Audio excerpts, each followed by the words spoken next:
Okay, I think that is a good number to get started. So good morning, everyone, and welcome to the BeChangeMaker Youth Festival. I'm sure a lot of you have seen a lot of social media advertisement on what BeChangeMaker is, and we're really excited to have you on board here with us today. As usual, you can use the chat function to tell us something that you want to do and engage with the other audience. And remember to use the Q&A function to ask any questions, to follow up on something that is not clear, that you can just engage with the speakers that we're going to see. So we have a very, very exciting day, 2.5, actually 2 days, 1.5 day of activities that we have set for you. It's going to be a lot of work that we're going to look into different topics with the theme of igniting change and empowering action. I don't want to get started yet before we allow everyone in the room. So I'm dilly-dallying on the starting. And as we get to start, I would want to share a short poll to see who is in the room. A very short poll that we're going to see on your screen, just to see who is in the room. I know you're already doing that as you're writing. I can see Muhammad is here. Nasib, I see so many young people who have joined. Thank you so much.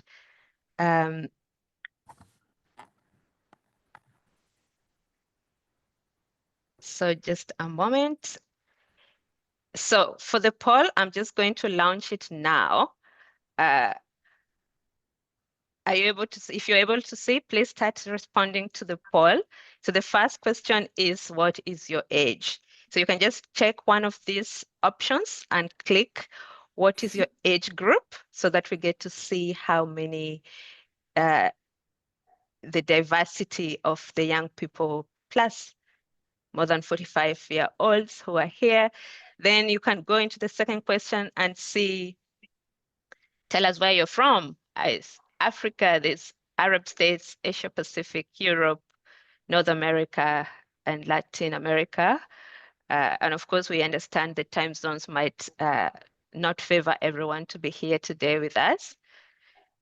And then after that, there's another question, number 3, which is, what is your primary session theme of interest?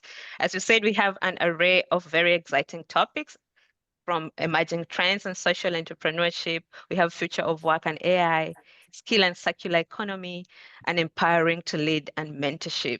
So which one is of your highest interest? The fourth question is, what is your current change maker role? So this means, are you in the idea stage? Are you launching soon? Are you in the early stage of your business, or are you exiting business of the company, or none of the above? So everyone is allowed, just send in your votes. And then after that, there's the last question. So how is your English proficiency? We want to see the kind of vocabularies we can use. So do you need basic caption? Do you understand most of it? There's no problem. Are you a native speaker? Just to understand the level of language. So I will give like another 30 seconds for you to respond if you have not, as we allow more people to get in the room. And I will be ending the poll, so don't miss out on having your voice heard. Yes. So I think I can end the poll now so that we just get an understanding of who we have in the room. And now I can see that most of our participants are actually 25 and younger, and we have a good number who are 45 and above. So lifelong learning is going to be interesting to see. We see a lot of our participants are from Asia Pacific as at the moment. We have Arab states, we have Africa as well, which is exciting. Then your primary interest session is actually future of work and AI, very exciting. Skills and circular economy, emerging trends, so really good. I think our speakers are really taking note, and they are going to be trying to fulfill these aspirations for you. And then your current role, a lot of you are on the idea stage, and some of them are not in business at all. So hopefully we can be able to ignite change, as the theme says, and try to empower action as we head along. And a lot of you have no problem understanding English. And those who need basic captions, we can see it's a small number, 19% would need a basic caption. So this is very exciting, and thank you for this. So for the people who want to have a little caption, if you look at the screen at the bottom row, you will see Show Caption button. If you click on that, you will see My Caption Language. So my caption language, you can translate it into whatever language you see that is going to fit you. That way, when we speak in English, it can translate into the language that you want to hear. So that is exciting. And I think we can get started because we see the room is full and we are very eager to get to understand. So as I said, our theme for this year, the theme, let me stop sharing. Yes. So the theme for this year is igniting change and empowering action. And I'm very excited to hear more about how we are going to fulfill this. I don't want to take a lot of time, but without further ado, allow me to invite the first set of speakers who are going to welcome you officially to this event and allow you to know why we're here. So our first speaker is the head of UNESCO-UNEVOC, Mr. Friedrich Huebler. Welcome, Mr. Huebler. Thank you. Thank you, Priscilla, and good morning to all of you from Germany. I am Friedrich Huebler, the head of the UNESCO-UNEVOC International Center for Tibet, and I'm thrilled to welcome you to the first ever BeChangeMaker Youth Festival organized and co-hosted by UNESCO-UNEVOC, WorldSkills International, and HP Live. Last September, I attended the BeChangeMaker finale at the WorldSkills conference and competition in Lyon. The creativity and innovative ideas and positive energy of the young social entrepreneurs that I met there left a lasting impression on me. The event today marks a significant milestone as we come together to celebrate the achievements and aspirations of BeChangeMaker alumni and share the spirit of creating a better future. At UNESCO-UNEVOC, we envision a world where youth are empowered through technical and vocational education and training so that they gain the skills needed for decent work, sustainable livelihoods, personal empowerment, and socioeconomic development. UNESCO-UNEVOC promotes increased opportunities for youth, women, and disadvantaged groups, ensuring that everyone has access to high-quality education and training that fosters inclusive and sustainable economic growth and promotes social cohesion and justice. With the theme Igniting Change, Empowering Action, the BeChangeMaker Youth Festival 2025 brings together over 300 program beneficiaries and aspiring young social entrepreneurs, all dedicated to making a positive impact on our world. This festival is not just a celebration of your past achievements, but a platform to inspire future innovations and collaborations. Over the next 2 days, you will have the opportunity to engage in insightful sessions led by industry experts, take part in mentorship discussions, share your project updates, and learn from experienced change makers in different fields. These activities are designed to give you access to the knowledge, skills, and networks needed to navigate the challenges of social entrepreneurship and to thrive in your endeavors. I extend my heartfelt appreciation to the incredible organizing team and our partners at WorldSkills International and HP Live, who have worked hard over the past weeks and months to make this event possible. I also want to thank all speakers and alumni.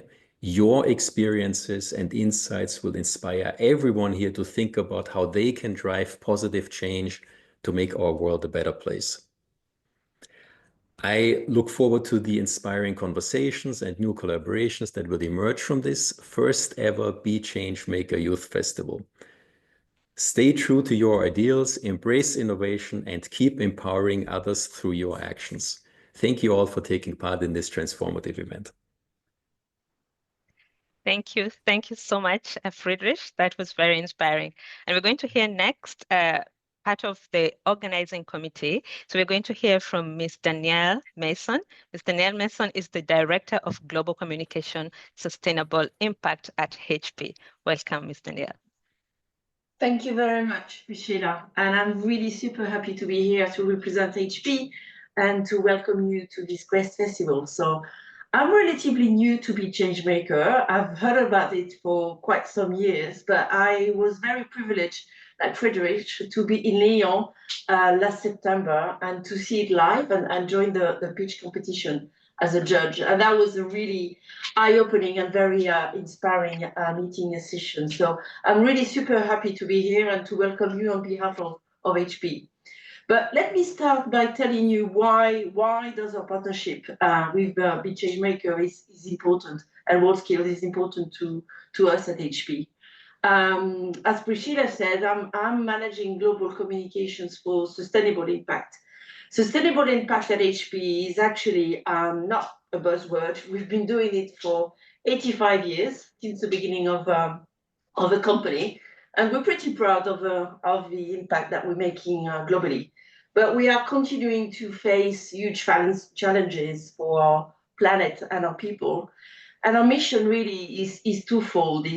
One is to invest and develop sustainable products, so technology, PCs, printers and solutions that really are driving sustainable impact, sustainable achievements, because it's good for our planet and for people. But as well, we really have a digital equity mission and goal by which we are focused on supporting youth and by providing them with the technology and the skills needed for the future of work. There's a lot of transformation with AI, etc. And we know that technology is playing a key role in the future of work.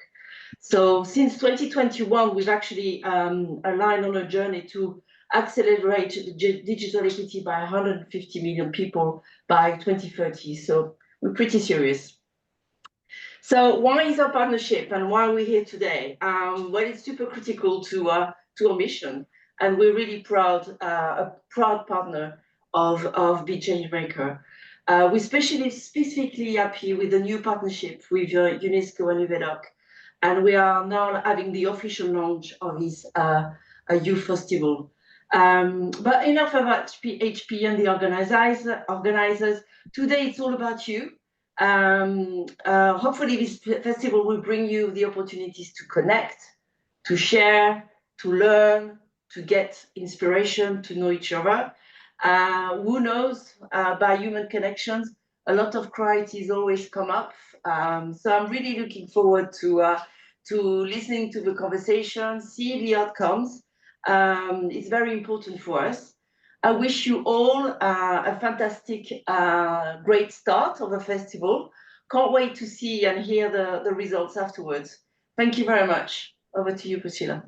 Thank you so much. Yes, indeed, this is the day for the young people and who are starting their ideas for business. Thank you so much. And lastly, in this cohort, we're going to have Grace Long join us. So Grace is going to finalize and talk about BeChangeMaker as the original pioneer of this idea. So Grace is the Senior Manager of Partnership Programs at WorldSkills International. Welcome, Grace. Thank you, Priscilla. And thank you to UNESCO-UNEVOC and HP for being the best partners in crime for BeChangeMaker and the organization of the first youth festival. It is such a milestone for the history of this program, as we started back in 2017, as you mentioned already at the very beginning. And at WorldSkills, we see so much potential in young people and the incredible skills they have to really drive the future of the next generations, whether we see it through our flagship event, which is the WorldSkills competitions, or where thousands of young people coming from vocational education and training background to compete in their chosen skills, or through special programs like BeChangeMaker.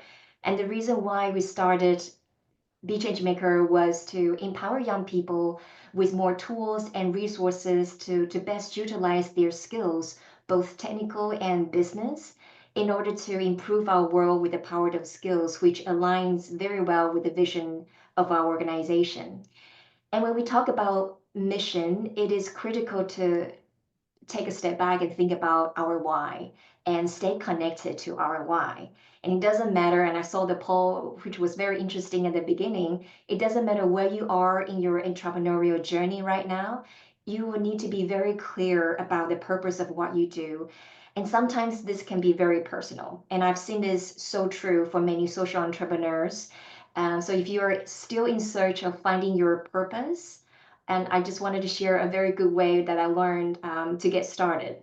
So if you have a pen or piece of paper, or you can do a mental Venn diagram, which, you know, that three circles, which will be great.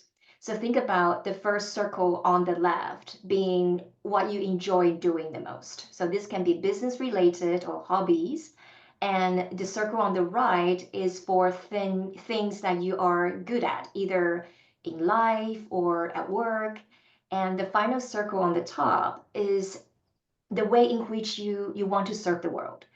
And now the last one I talk about seems very broad and also quite vague, but you can reframe it in a way by asking yourself, what breaks your heart?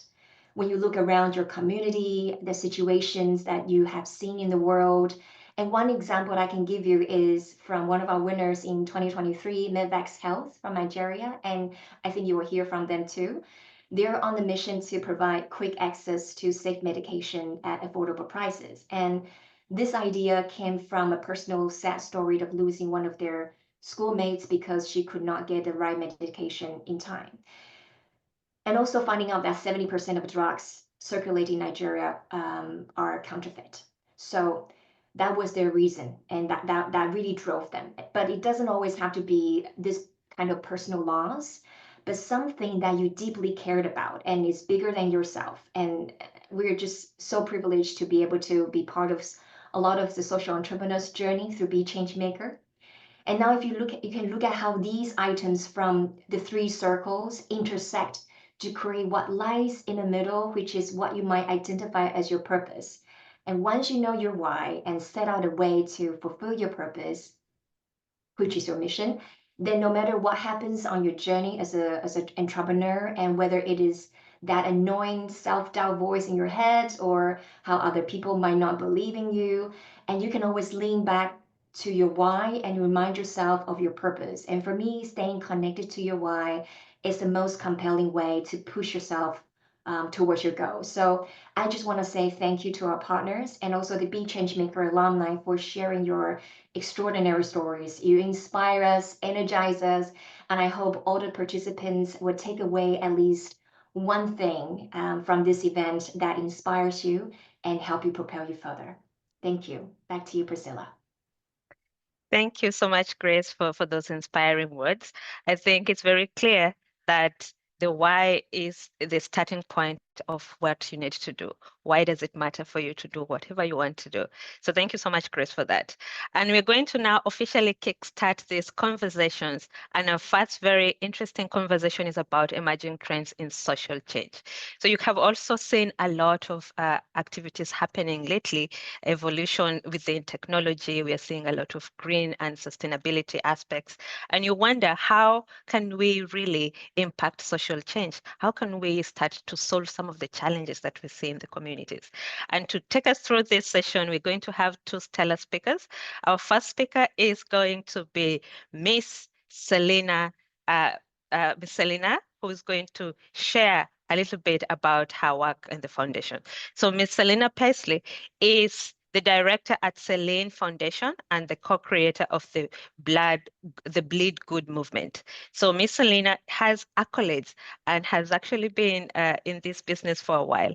She is a lawyer by profession, social entrepreneur, and a director in many aspects. So her work, which spans around 15 years, is actually based on policy advocacy and development. She has received numerous awards, including the Most Innovative Entrepreneur of the Year by the Women Chamber Commerce on Industry in 2024. She was also the Cosmopolitan Sri Lanka 35 under 35 in 2020, and also received the Echelon's 50 Most Powerful Women in Sri Lanka in 2014, as well as the Forbes Asia 50 over 50. So her work is actually recognized because of the innovative leadership and the work that she does in championing inclusion, equitability, as well as developing skills within the Sri Lanka landscape. Thank you so much and welcome, Ms. Selyna. Thank you. Can you hear me? Yes, we You can. can hear me? Right, Yeah. perfect. After 5 years of Zoom, we still ask that question as we start. So great to be here. Thank you so much for having me. I am from Sri Lanka, as was mentioned, and I maybe to inspire the lawyers wanting to turn entrepreneurs and social entrepreneurs in the room. I am a lawyer and a diplomat by training. I've live my whole young adult life wanting to be in the foreign service of Sri Lanka, but obviously fate had some different plans for me, and I want to tell you about the work that I'm doing. So Sely is my namesake. My mother founded this social enterprise 35 years ago in Sry Lanka, and I want to take 5 to 8 minutes to really run you through very fast around how the social business works, and also the work that I've done in terms of innovation and future-proofing the mission of our organization. So like I said, a 30+ year history, and we are in the textile sector in Sri Lanka. So handlooms, working in looms, working in villages, working with women is a core of what we've done. So when my mother founded it, she just wanted to create an enterprise that was able to give women work at home. So we target those who are unable to enter the informal sector, unable to enter the formal sector of the economy, and really have a business model that gives people work at home. So flexi time, childcare, part-time work, that's all in the mission. And my dream and vision is also to see younger professional girls rise up in leadership levels in my organization. So that's my mom and me, and we've been accoladed for many a thing, but that's not really why we do what we do. So very fast, I already spoke about this. In addition to the access to work piece that Sely does, we at one point decided that just giving a job to a woman was not enough for her to truly be empowered. I don't really like the word empowered. I think it's overused, but just for clarity, I will use it. And what I mean is, just because you have a salary, it doesn't mean that you're empowered. That salary or that wage has to be consistent, and there needs to be flexibility within a workplace to provide women access to work. So women can't even come to work. But then in addition to that, you need to enable women with the skills to remain at work. And this is where the Sely Foundation kicks in. So other than the economic aspect, which Sely as an enterprise looks after, we, as a foundation, we collaborate with partners. We work to kind of enable the health, wellness, financial management, leadership training, and all of this. So until COVID, this is how the model was working, very harmoniously with each other. And maybe to show you this is how we sustain our social enterprise. We export toys. We have beautiful stores in Sri Lanka, very much in the craft sector. But then really came COVID. And I don't have the correct picture here, but there was a point that we walked through the factories, we walked through our workshops, and there was no one there, you know? And for 2 weeks, we were thinking, oh my God, what do we do? How do we sustain this enterprise? How do we continue to give women work? Surely, you know, we could maybe, and this is what we did for 6 months, we were giving allowances, but then till what point can we do that until we are no longer able to do it? So in very Sely style, every business decision that we take is keeping people and planet at the core of what we do. So At that point, we had to find a quick win solution, and that was first to do a reusable mask.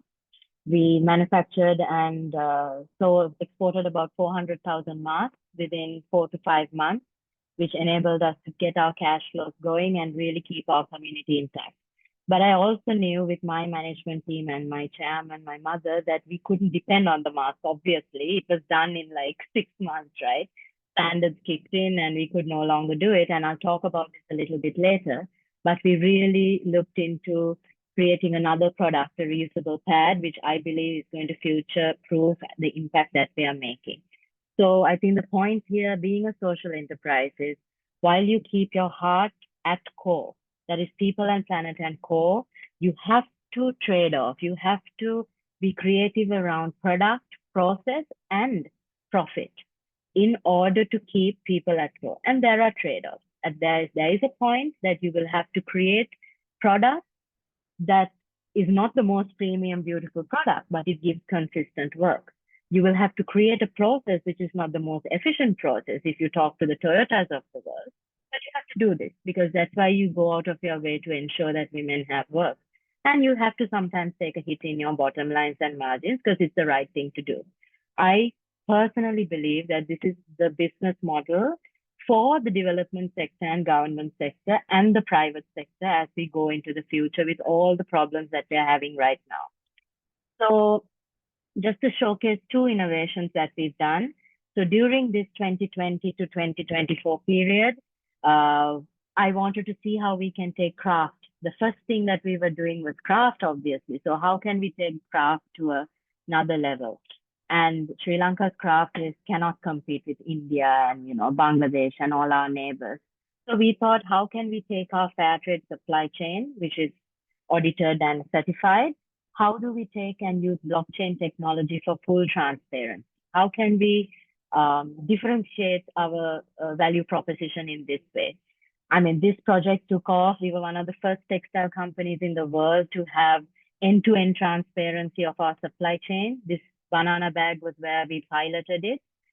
But, fast forward 4 years, wonderful pilot, but, no one's paying for the extra money that you have to pay. They have to pay to ensure this level of transparency. So as entrepreneurs, purpose-driven entrepreneurs, you kind of at one point very fast need to understand if something's not working for your people, for your planet, not just your business.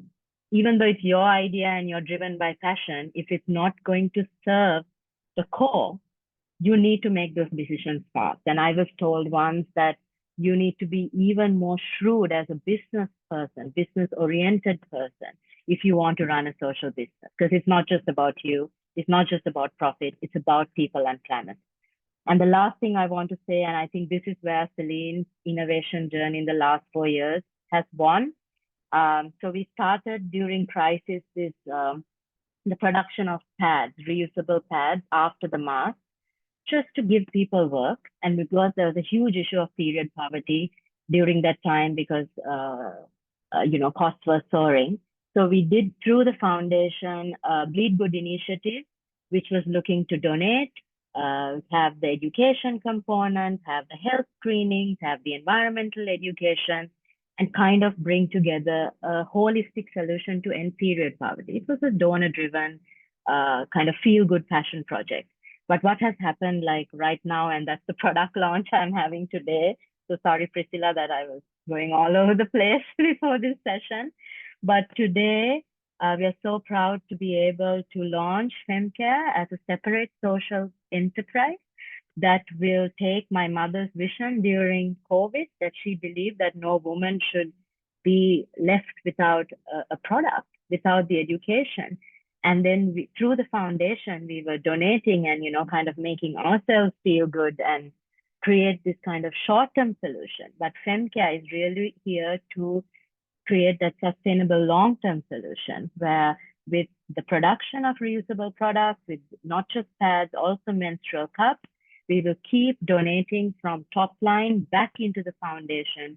So it learns and it ends and we become a strong advocate to end period poverty globally. So that's my long story. I'm very sorry that I condensed it, but I'm here for questions. And maybe the last thing to say is that two things is when you are a social entrepreneur, you can't just be driven by passion. You have to be driven by process and kind of business sense. You have to understand that process, understanding finances. You have to equip yourself with business knowledge. If not, at one point in your journey, you will no longer be able to sustain your impact, and you will become the problem that your business or enterprise can't take the next level. And the last thing to say is to just keep dreaming. Don't stop. And it'll all come together as long as you're backed by the substance behind what you do. So sorry if I ran over time, but that's what I wanted to share, and we can have a conversation. Thank you. Thank you so much, Ms. Selyna, for sharing this. I think the audience are already taking notes and sending us questions that we're going to tackle after the next presentation. So the idea is to definitely just get to understand the two speakers' work, and then we can engage in a small Q&A where we get to deep dive a little bit about the social change and the aspects around it. So thank you so much for that. And we're going to also briefly hear from the next speaker, who is Kaveto Tjatjara, who is the CEO and founder of Flushh. Tjatjara is very passionate about tackling the problem of sanitation crisis in Namibia that allows him to turn human waste into valuable biochar that can be used as fertilizer.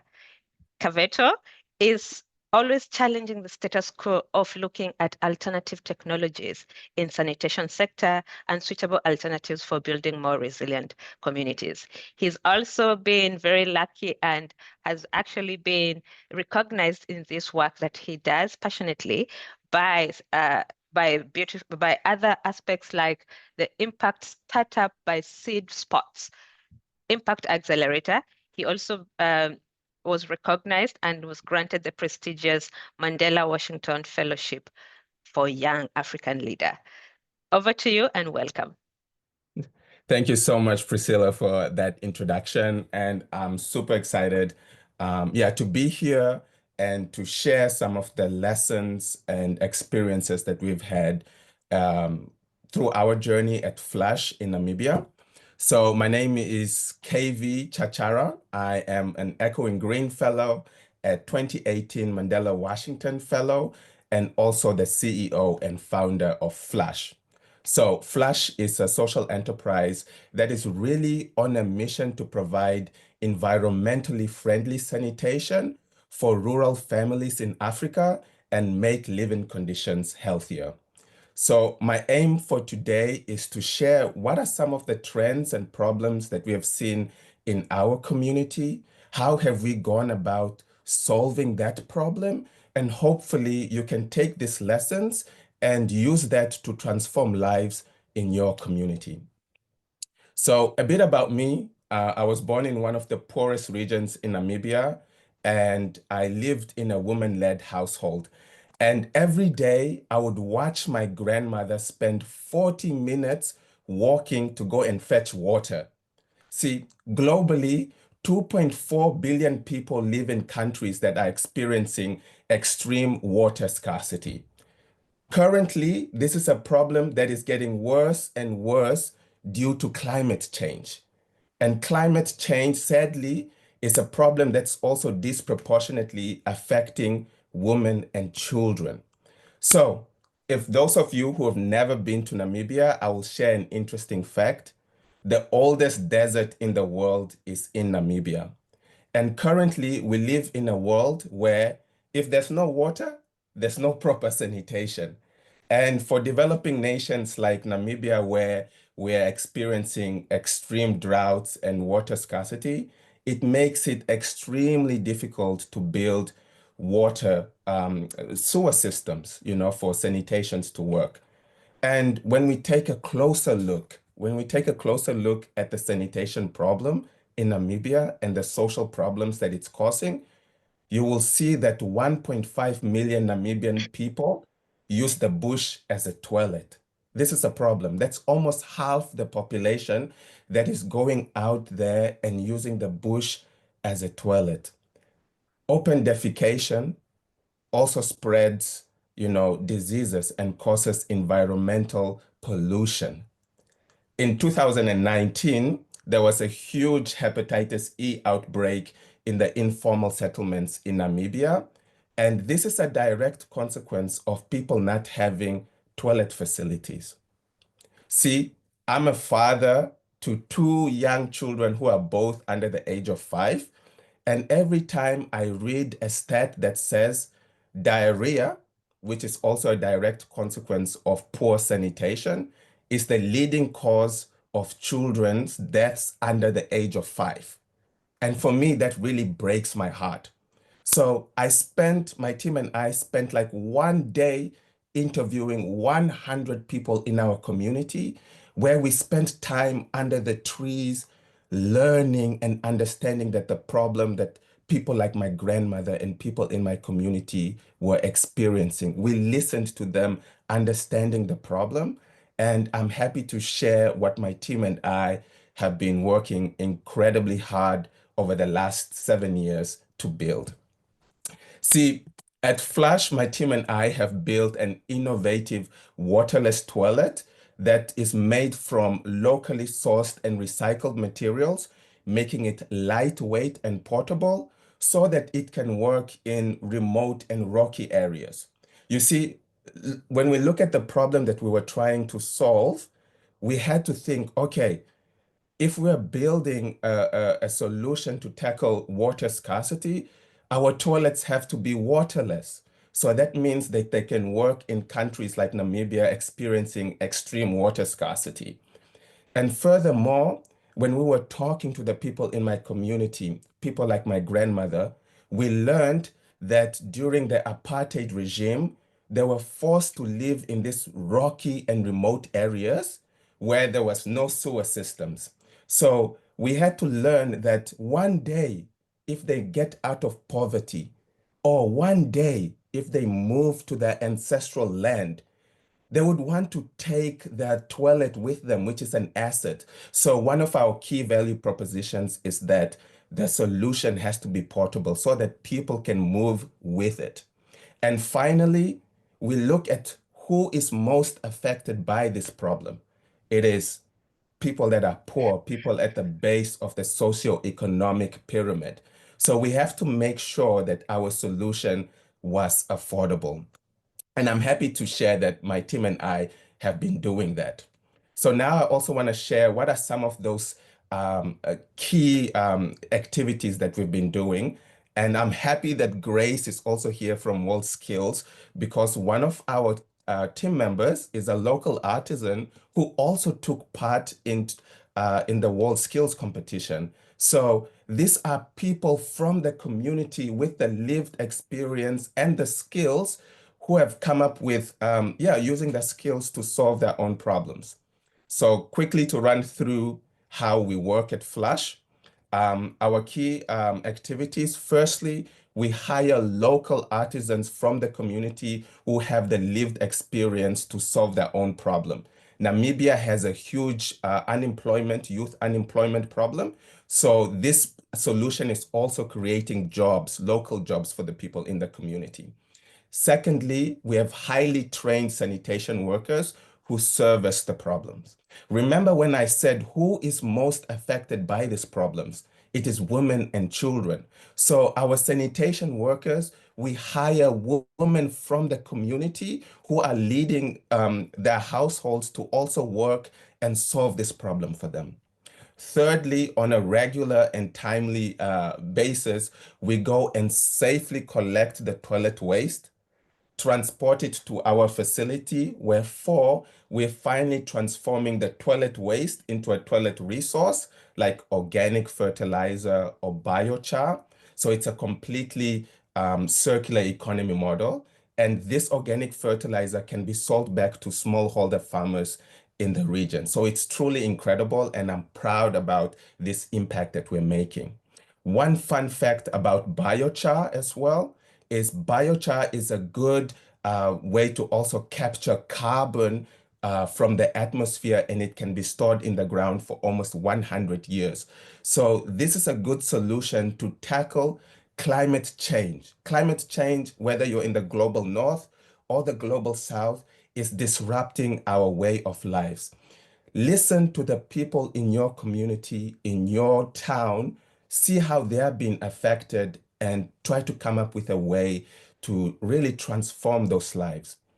We are a small but growing organization, and the impact that we have made has been transforming lives.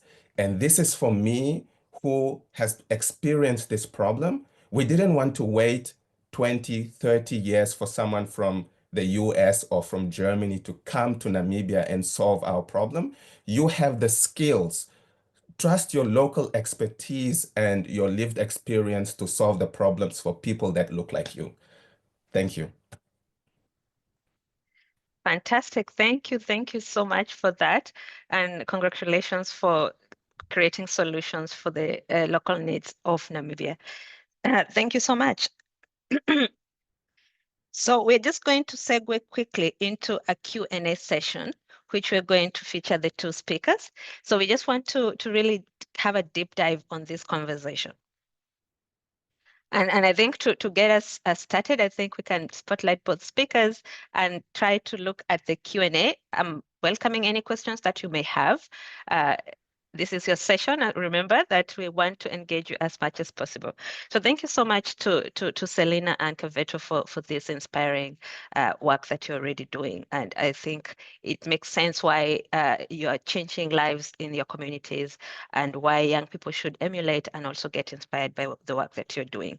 So I loved this session so much, and I enjoyed just trying to make short notes about the trends that we were picking out from the conversations, and I could see some aspects on the keywords like circular economy, talking about changing environmental harm. You're talking about resilience in community, talked about partnership. There's issue of inequality. There's the question of what is empowerment and how does it work. And really these are interesting themes and trends that we see that young people come up with when it comes to developing solutions for their villages and their communities. So just to really get a little bit of understanding, because I know changing is really hard. Coming up with these solutions it's hard because nobody has done it. So I just want to hear maybe from you, Selyna, what were some of the big challenges that you have seen in your journey as a social entrepreneur, and can you maybe mention the two key ones that you've been able to really address? Yeah, I think first let me start internally, like a personal challenge that I've had. So I didn't come from a business background, right? Like I was more coming in from a development sector, government policy. That was really where my skill set lay. And I think I would have been faster at sustaining and pivoting our business and our social enterprise if I actually knew what I was doing. So I think, I think I have to be self-reflective around that because, especially not understanding value chains, operations models, finance, all of that, it adds so much value like right now. And if there are organizations, you should look up the Stanford Seed program. It's also in the African region. I'm on it currently in the South Asian region. And it's just changing my life as we speak because that knowledge for an entrepreneur, I think it's different from doing an MBA and whatever, you don't need academic qualifications. You just need to know what you need to know to get your job done, and you don't have time. So you really need to equip yourself, because what I've also seen from other social enterprises and entrepreneurs is unless you continue to reinvent yourself and equip yourself, you become part of the problem as to why you can't sustain your enterprise. It's not about having passion. It's about sustaining your enterprise beyond yourself. And if we don't, at this point in our lifetime and age category, start thinking of it, you will come 10 years, 20 years later, and you wouldn't have put the correct processes in place to sustain what you have been doing and when you had the highest levels of energy. So I think, young people shouldn't think we have a lot of time. I'm a Buddhist and I truly believe that, my time might be even now. So if we are truly passionate about our cause, it needs to be beyond that. So that system has to work, right? So that is, I think, one thing internally that was a challenge and that I'm overcoming very positively. And another is, I think, to actually convince people that social enterprise models are working. Because when you talk to the development sector, they think you're a for-profit, which you have to be, right? How do you sustain yourself otherwise? At least from where I'm coming from, I don't want to go around with a begging bowl, writing grants after grants after grants. Let's look at what happened with USAID. I mean, it's done, right? You can't. This world is evolving too fast for us to be reliant on these siloed mentalities, right? So I think convincing the development sector that we are not just about profit, and convincing the for-profit sector that we are not just a charity, that we do run a business, I think has been my absolute challenge. And I sometimes I'm so tired of like flipping switches and trying to convince people that I am neither the devil nor the angel, but I'm somewhere in between. It's been so hard. So I think at a very top level, those are the two challenges that maybe as you're an aspiring entrepreneur, social entrepreneur, or in your journey, that you will have to grapple with at some point. Thank you so much. And I like what you said, that you just started without really having an understanding of exactly what to do. And I think that is the key point. A lot of people are not starting because they fear that, oh, what am I? I'm not sure what I'm doing. So I think starting and then tackling the challenge is key. And I just think, just maybe to get to you, Kaveto, because Selyna has already talked about it's a big challenge, doing good and doing well, trying to balance that and so that it becomes sustainable. So we actually have one of the participants who asked, how do you make sure that your project is cost effective? Yeah, thanks, Priscilla. And just maybe to piggyback onto what Selyna just said, I'm happy that you have really set up the BeChangeMaker Youth Festival and gathered all these young people together to share some of the knowledge and experiences. And sadly, for young change makers who are going to try and start to make a difference in their community, sometimes their youth, their age will be questioned, whether their leadership, whether they're capable to lead an organization because of their age, or their expertise, because of their young age. Because I saw in the poll, most of the people here really younger than 30. So just be aware of that also. I faced those challenges when I was starting as a young man. And how do I make our solution at Flushh cost effective? I'm happy. We started during COVID when really importing or exporting things, materials, was nearly impossible. So our solution really relied upon locally sourced and locally built materials. When you build a solution using locally sourced materials, it makes it already cost effective. And sadly, this problem that we're trying to solve is really for people that are poor. Remember, I said we interviewed 100 people. Of those 100 people, 97 were unemployed. Now, how are you trying to solve a problem for people that are unemployed and poor? So it is really tough and challenging, and we had to come up with an innovative model that makes it possible for people living in underserved communities to have a basic facility. It's a human right to have a toilet. So we had to come up with those different ways. So using locally sourced materials was definitely one of them. Hiring and working with local women and people from the community was some. Working with local artisans, people that went to Rundu Vocational Training Center and then coming back to build a solution for their own communities. Those are the different ways that you can come up to build a solution that is affordable for people in your community. Thank you so much, and thank you for mentioning Rundu, which is a UNEVOC center. So we are promoting technical skills to support the work of social entrepreneurs.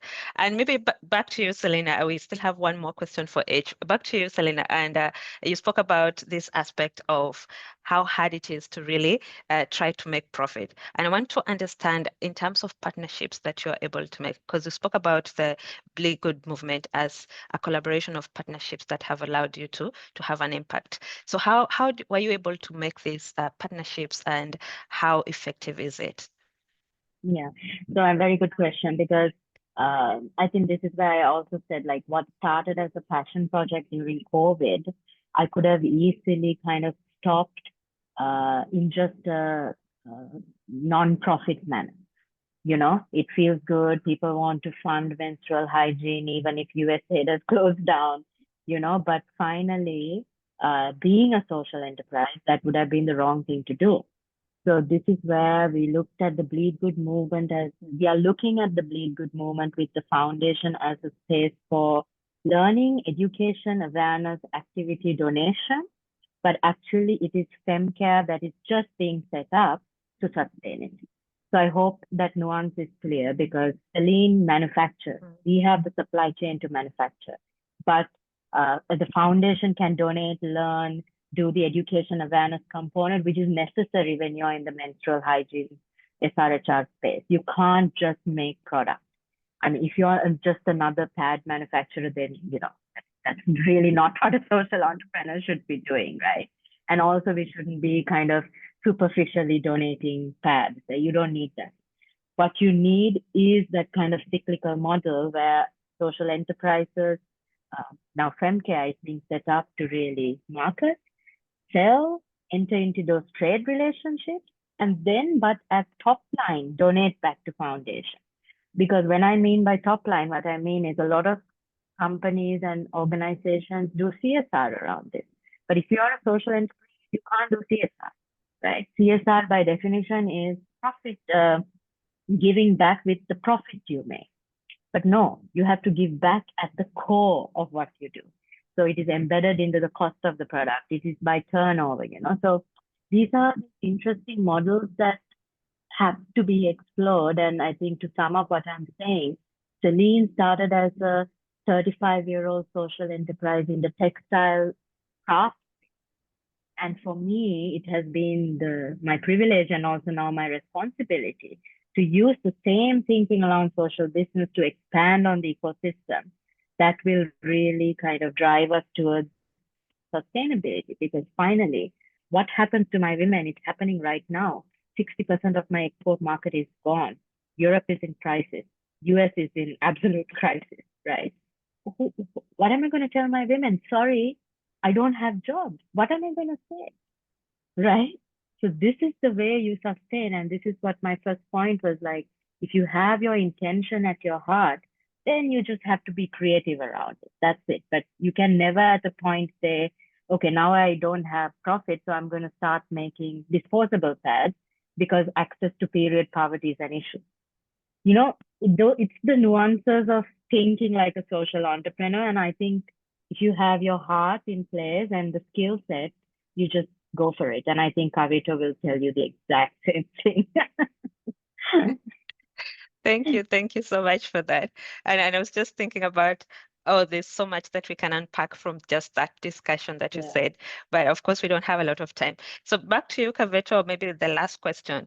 And this is now future focusing. We are looking at all these aspects that Selyna has just spoken about. We are in chaos globally. And the other aspect that we're seeing is the innovation and technology also taking shape. So do you see what is your imperative in terms of the future of social change and social entrepreneurship in the new global governance, so to speak? Yeah, thank you so much, Priscilla. I was watching CNBC last week, and on that program, Elon Musk was talking about building a Tesla robot, and this robot will be in every household. And that's the future. We'll have a robot that will take care of everything. And I still look back and I'm like, okay, we are in 2025, and still more than 4 billion people in the world don't have a toilet. You know, I mean, we can try to send people to the moon, but people don't have this simple thing as a toilet. So as we think of the future, I know AI is great, but these basic things like a toilet are even some of the things that today 4 billion people, more than 4 billion people don't have access to a toilet. And these are some of the problems that people with vocational skills can solve. So it is awesome to have a dream of having a Tesla robot in every house, but what if our dream should be every person to have a toilet in their own home? Thank you. Thank you so much. I think that is a lot to reflect upon, because I see a lot of young people now looking back. AI is taking everything, so let's just wait. So there's still a lot of things that are still needed, and so much that we can do as the young people who are in training. So just a final word, maybe Selyna, you spoke about girls, and I always like this topic of girls, and you've been very vocal about your work on promoting equality. So one last word to the young social entrepreneurs who are women and girls. Tell them something just to inspire them. This is definitely applicable to everyone, but so two quick things. I think collaboration, we need to really change our mindset, because especially when you're from the global south, whatever that is at this moment, let's say developing nations, least developing nations, people with skin that is not, you know what I'm saying, right? Yeah. We need to collaborate. We need to understand that it's only if we work together, we can solve the problems of our world, right? That is just fundamentally the bottom line. And being women, I think we are more, we are able to do that innately. We have this kind of energy in us, a more feminine energy. I don't think it's just women, but a feminine energy that allows us to stop being competitive, that allows us to unlearn from a capitalistic mindset and start working together. So as a woman, if you are a social entrepreneur, you have to do that. It is your responsibility to do that. And that goes also within your internal team. Hire young girls. They don't need to be artisans. They don't need to be the beneficiary alone. Get your finance manager to be a girl. Give her a chance. Give her daycare. Give her leave. Give her flexi time. Like, we can't do this otherwise, So I think females can lead that charge, and especially female entrepreneurs are in the best position to do so. So yeah, that's what I want. Thank you so much to both of you. I think we can talk about this a long time, but we don't have a lot of time, and we have to allow other people.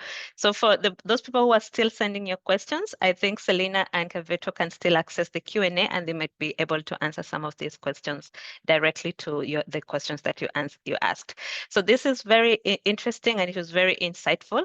I got a lot of insights on this discussions. You talked about your work on solving sanitation, as well as your work on gender inequality, and really talking about it's not just about aid, as you said, with USAID and infrastructure. It's about reimagining new ideas on how you can change your waste into wealth, collaboration and partnership that are very powerful in moving forward, as well as ensuring that you have a voice, whichever gender you belong to or whatever role you're doing. So thank you so much for this session, and we're going to engage you much further. So thank you so much, and we're going to just move on into the next discussion, where we're going to have a chat in a setup of a diary of a CEO.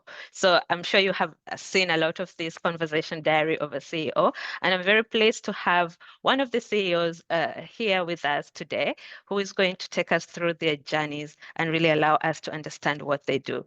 So welcome so much, Teddy Ruge.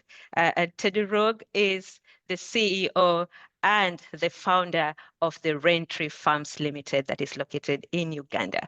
I don't want to preempt by reading his bio. I want it to be part of the discussion. So over to you, Teddy Ruge. Please tell us who you are, what you do, and why.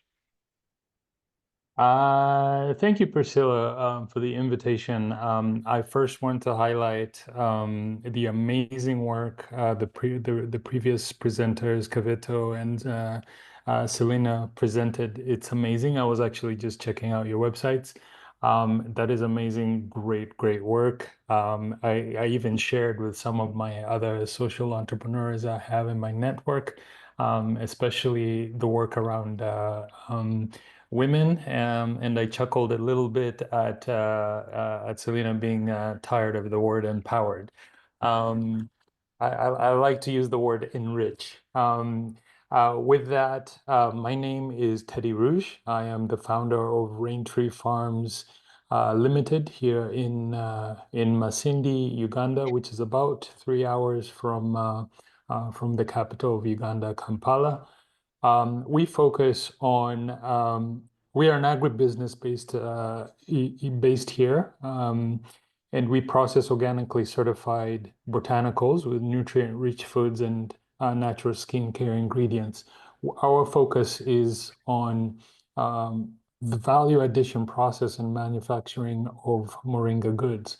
So anything from moringa powder for the nutraceutical industry around the world, which is at about an $8 billion market that we're trying to play into. I like to look at that as an empowering opportunity for us. And then we also play on the beauty side as well, using the powerful ingredients in moringa to create natural beauty products.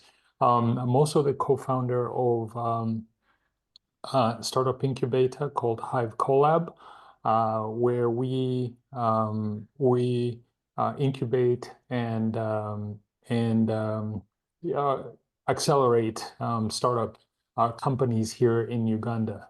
We've run several startup acceleration programs over the past 3 years, and we've helped raise several $1 million for those startups in aggregate.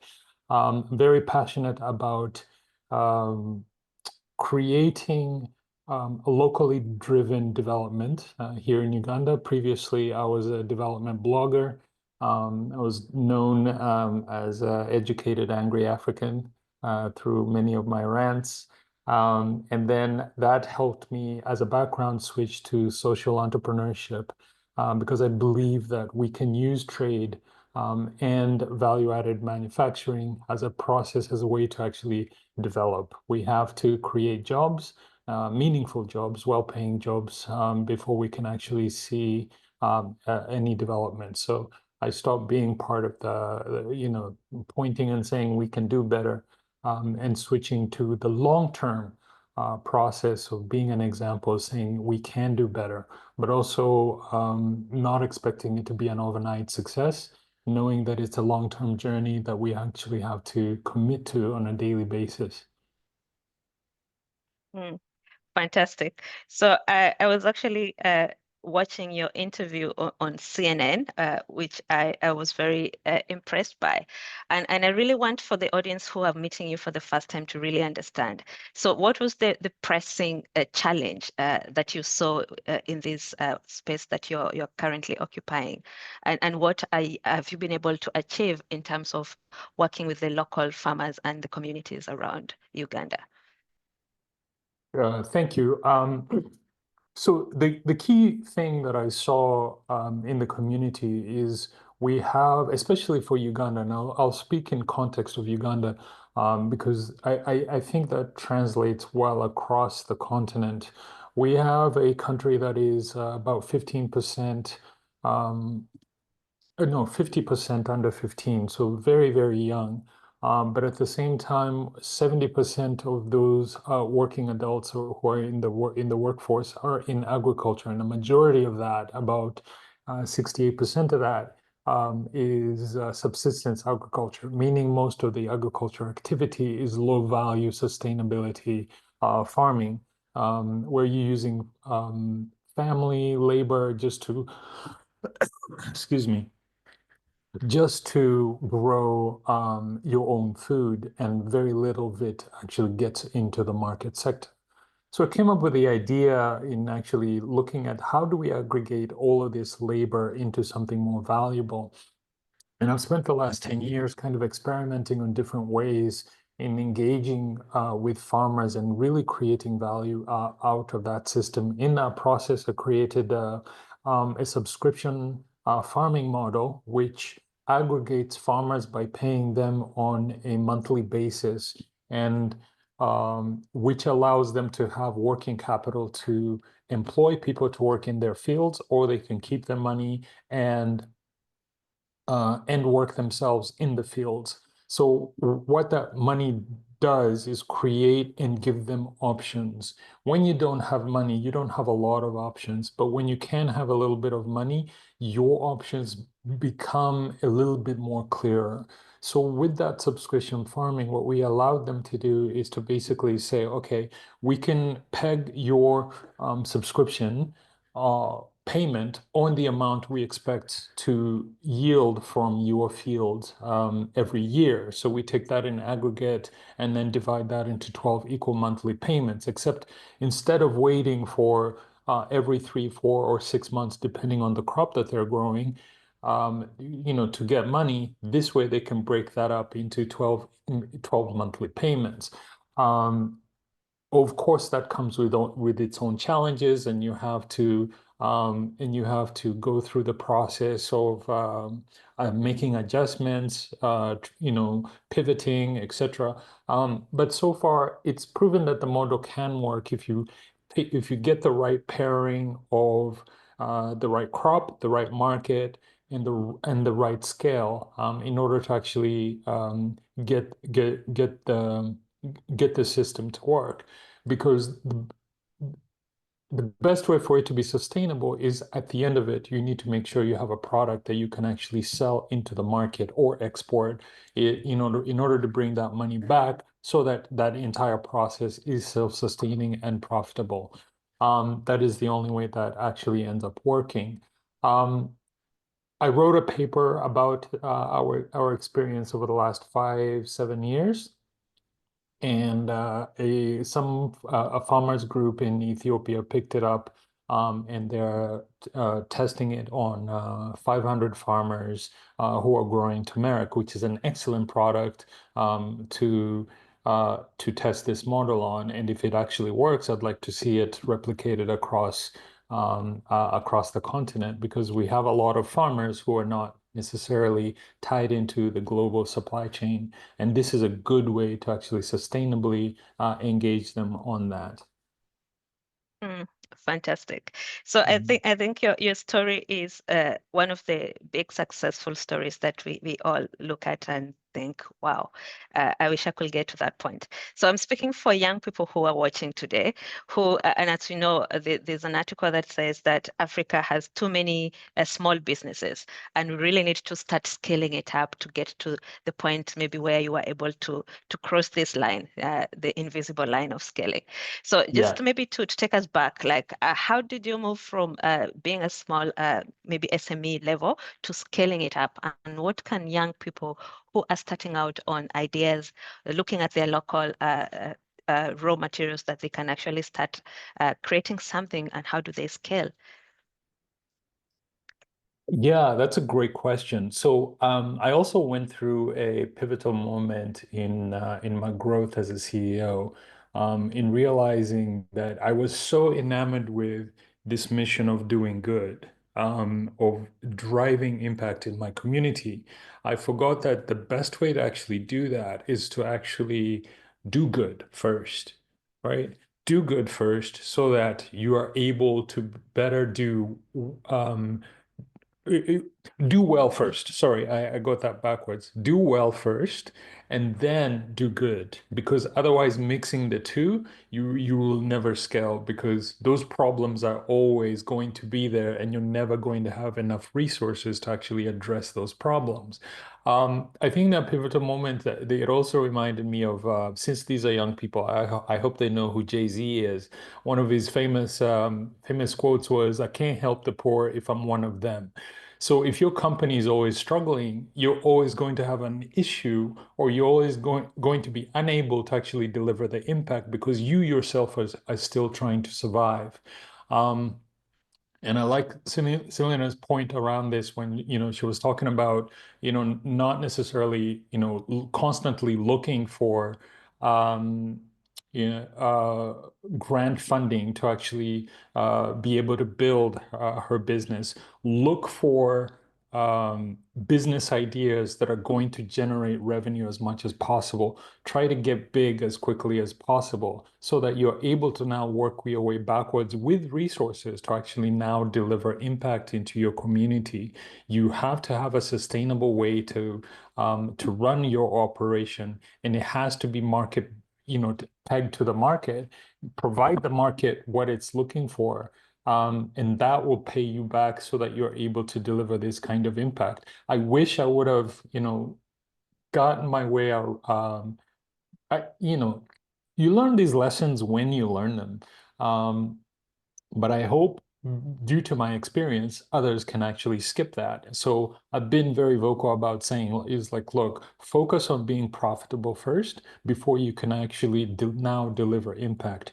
If your life has a calling of delivering impact or making a change in your community, focus on creating a profitable idea that the market is going to reward you for, and then deliver change. If you have a calling to deliver change and to deliver impact into your community, you will constantly be haunted by the need to actually do that. So when you make your profits, you're more empowered to actually deliver a lot more of that to your community. So focus first of all on creating a sustainable idea, a sustainable platform.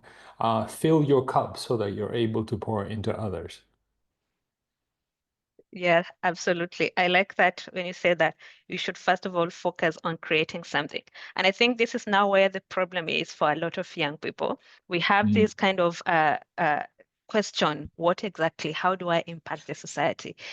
As we saw in the poll, we have a lot of young people who are in the idea phase where they're still coming up with ideas. So to avoid this phenomenon we call the kiosk mentality, where you see your neighbor is selling shoes and you start selling shoes as well. To avoid that and really come closely to understanding the challenges of your community and now creating solutions. How does a young person really get through this phase, the idea phase? And are there ways in which you can check whether your idea is actually even worth the time? Yes, absolutely. And I think whatever your interest is, I guarantee you there's someone out there who needs it, who needs that creation. I think as early as possible, test your market with your product or your solution before actually now beginning to scale. I think where we struggle is that we try to scale without proving the idea first. Sell it to your family and friends. See if they like the idea. Sell it to your neighbors. See if they like the idea. If you're getting feedback and positive feedback, those customers love it. Listen to their suggestions in terms of how to improve it. I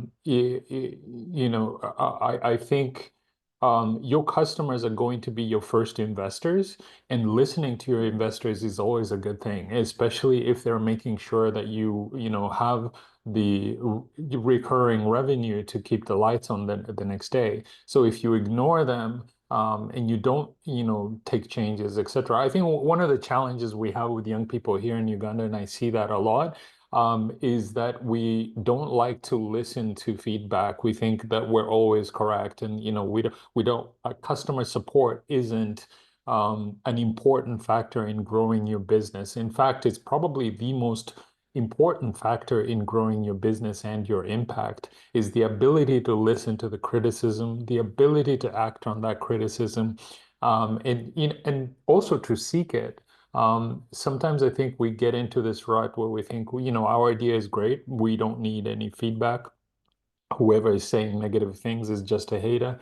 But I think being humble enough to actually say, okay, let me dissect what they're saying about this product. Maybe I can look at implementing a little bit differently. Remember that it takes an interest in order for somebody to give you negative feedback. They have to be interested enough to waste their time to give you feedback. So that is already a captured customer. You just haven't targeted them correctly. So focus on that customer, get the feedback, implement it, go back, repeat the process.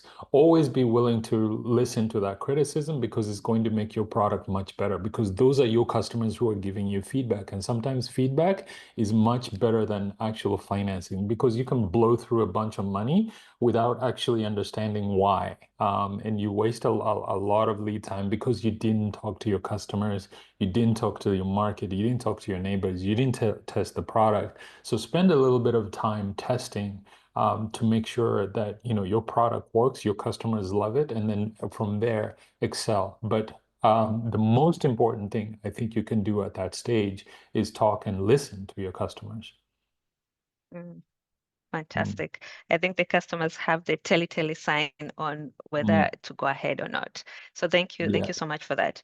So just thinking about what you're saying, the diary of a CEO, and you really want to empower other people to lead.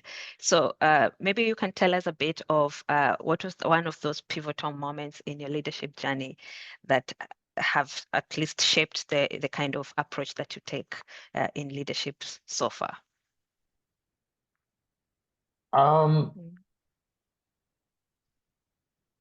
There have been many. I think there have been many. Well, I mean, if you're just looking at the last few years, we had COVID, and then we had the USAID challenges. One of the key, what those two, I think, impacted us directly as a business. And they made me understand that here on the continent, we need to develop and scale our own markets. 2020 closure of the country caused us the inability to export to our product to our customers in Europe and North America. The ports were closed, those countries were closed. We, even within the country, we couldn't go from one side of the country to the other. So we couldn't even send our trailers to the port because everything was closed down. So we over-relied. It made me realize that we over-relied on the export market as our only market, and that we also needed to develop a domestic market to actually sell into our market and create locally made goods. And that was a pivotal change that led us to develop our beauty product line, Kwezi Beauty, where we actually develop high quality products that we can actually put on the shelves that are neck and neck in competition with imported products. That was extremely important for us to understand that there is a need for high quality, locally made products.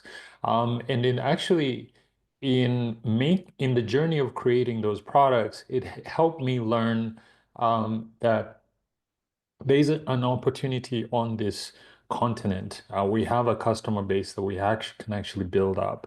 If we're going to actually create all of these jobs that we're creating, we also need at the same time to create products that we actually sell into our local market and not become just a net importer of cheap foreign goods from China, used goods from America and Europe, etc., that we recycle into our market. We need to become a net job creator, a net manufacturer in our own ecosystem. So that was an extremely important turning point.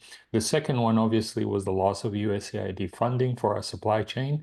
And that's where I really learned and really internalized that Jay-Z quote. Is like, if I'm constantly poor and relying on other people to feed me, how am I going to fulfill my mission of feeding other people?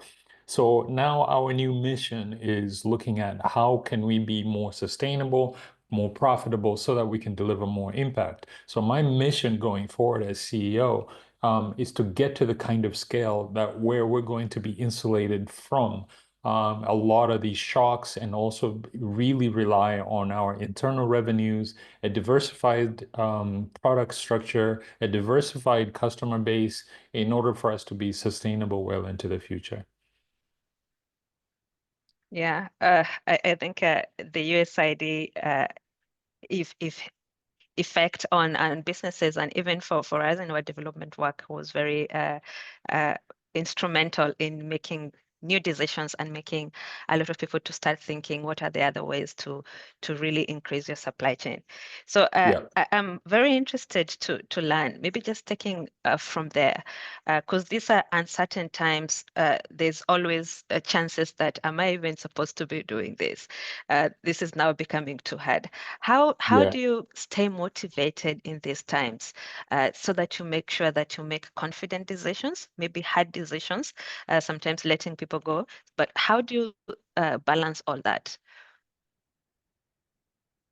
As a CEO, I think it's important to understand that you are the vision bearer, and everyone that is coming with you on that journey is there to deliver on your vision. So you have to be able to communicate that vision very clearly to your team and have a mission statement that everyone adheres to, and check to make sure that all of those, all activity within the company is tightly focused on actually achieving that mission, whatever it may be.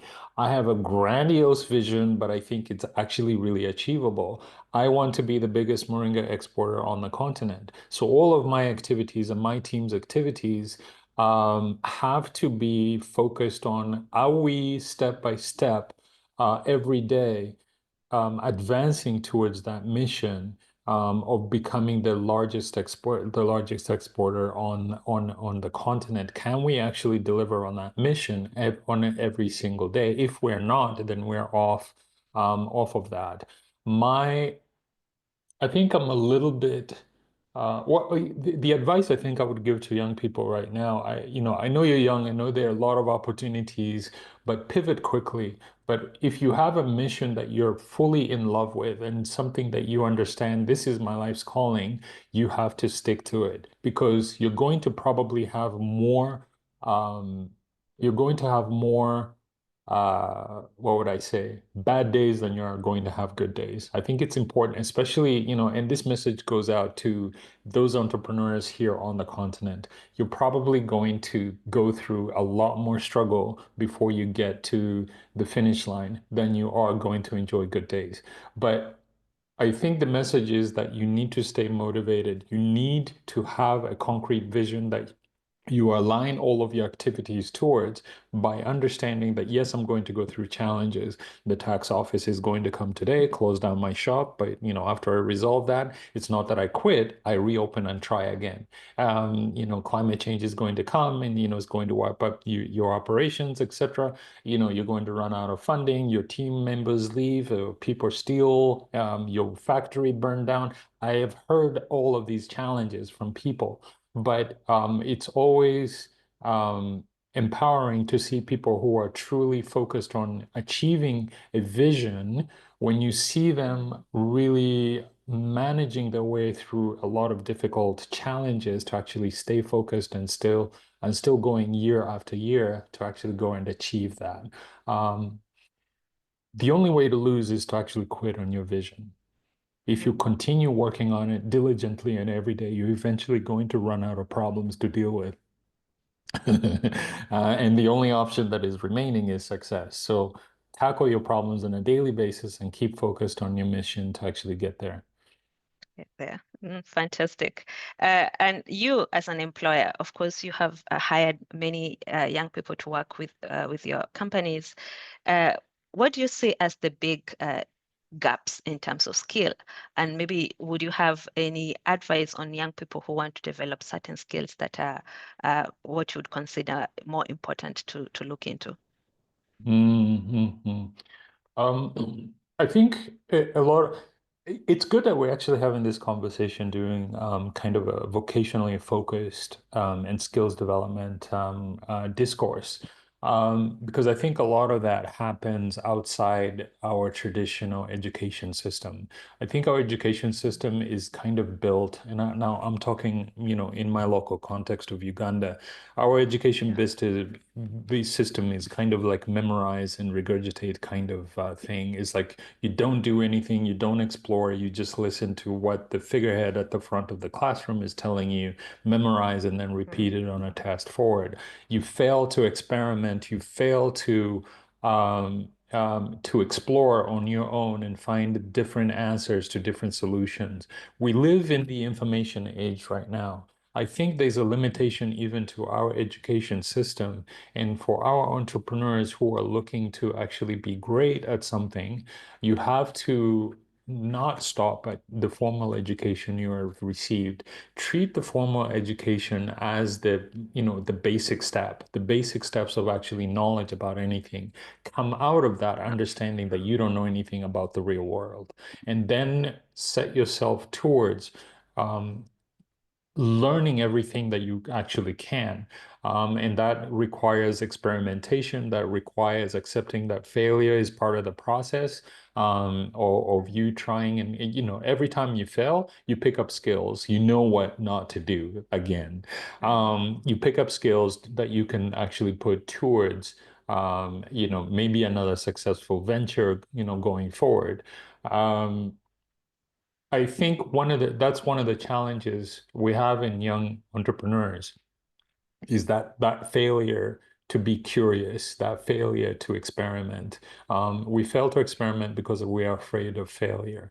If you accept failure as part of the learning process, you will do, a much better job, and you'll be a lot more successful if you accept that. I think in the age of the internet, the age of instant, where it looks like, everybody wants to come out of college and become a slay queen, a slay king immediately, and is seen at all the fancy places. What you need to understand is that underlying all of that has to be this foundation of hard work, a foundation of, I think the other thing I can actually say is like, be comfortable with delaying success, right? Um, be comfortable with going through the process of building something that's fully sustainable before you can enjoy success. Delay enjoyment as much as possible, because what comes after that is sustained success. The shorter the trip to success, the faster it falls. I think that's one thing that we need to understand. Put in the work so that you can enjoy the successes of that work. Amazing, amazing. And we have one of the participants who asked you, Teddy, when you were developing your project, were you ever told that it was too ambitious and therefore difficult to implement? If so, how did you deal with these comments? 10 years in, I'm still being told that it's impossible. And that's a really good question, because what you see in your mind doesn't mean that everybody else sees it in your mind as you begin to build it. I think that's the case with people who are building the impossible, who are looking to actually build what it doesn't exist yet. You're going to be met with a lot of skeptics and a lot of people who don't think that it's actually possible. You're going to meet that in your family members. You're going to meet that in your friends groups. You're going to meet that from at investor level. In fact, if you fail, on your first investor, just be ready, that the next, 99 potential investors are going to say no. And you won't know that the 100th investor is going to say yes if you didn't have the grit to go through the 99 that are going to say no. That has been a real challenge for me, especially for us when we're trying to run such an ambitious project. I've even had to, take on consulting work so that we can have operating expenses to run until, we get to the next milestone. I believe in our model. I believe in my vision in actually getting there, but I'm also very understanding in the fact that the environment in which I'm trying to actually build this is really, really difficult. We don't have systems. We have challenging governance. We don't have the infrastructure to immediately achieve a lot of this success. And a lot of this, you just have to be, resilient enough to be incremental in solving small problems on a daily basis in order to get to actually where you want to. The biggest, I think, input that I can say is patience. You need a lot of it. You need a level head before you can actually get to the next stage. Fantastic. I think you've consistently advised young people, and I'm sure they were making notes on how to get started, how to scale, how to pivot, and how to tackle different aspects. Maybe this very last question to you, maybe more personal, just to understand what kind of daily habits do you maintain to maintain focus and productivity? And young people can really emulate this because it's about the day-to-day. Yeah, I think on a day-to-day is don't forget self. I in fact start with self. Self-care is extremely important because you as a vessel of energy, of vision, of motivation, etc., have to be well centered before you can motivate anyone else. Again, you can't fill anyone else's cup if your cup is empty. So get up. For me, exercise is pivotal. I have to exercise, 3 to 5 times on a weekly basis. I make that part of my morning routine. And in fact, it's so ingrained, I don't feel right if I don't do something, exercise, whether it's a, 30, 45-minute walk as I plan my day in my head, a 20-minute weight session, that I can put in to take care of this vessel that is going to be responsible for carrying out a very heavy vision that you have for yourself. Those activities that you put yourself into, especially the physical part, they help the mental part to stay balanced, to stay motivated, to go forward. It's not a vanity project. It's all about health. Your body actually responds to stress. That stress is compounds over time on yourself and your body, both mentally and physically. So you have to release that stress in some way. Pick an activity, whether it's biking, running, weightlifting, walking, whatever it may be. Add physical activity as part of your process of becoming an entrepreneur. Thank you so much. I think we can end here with very powerful words from you, which is take care of yourself first, because you're the fuel to all these ideas and creating your own realities. Thank you so much for reminding us about the aspect of doing good and doing well. They don't have to be mutually exclusive, but you can actually take them together. Thank you so much. And we are going to take a very short break of around 5 minutes. Thank the first 3 speakers for allowing us to really get into their ideas and understanding more. Keep sending your questions. We'll still have these speakers who can answer these questions for you. And we'll see you in exactly 5 minutes. You can grab some water and we'll be right back.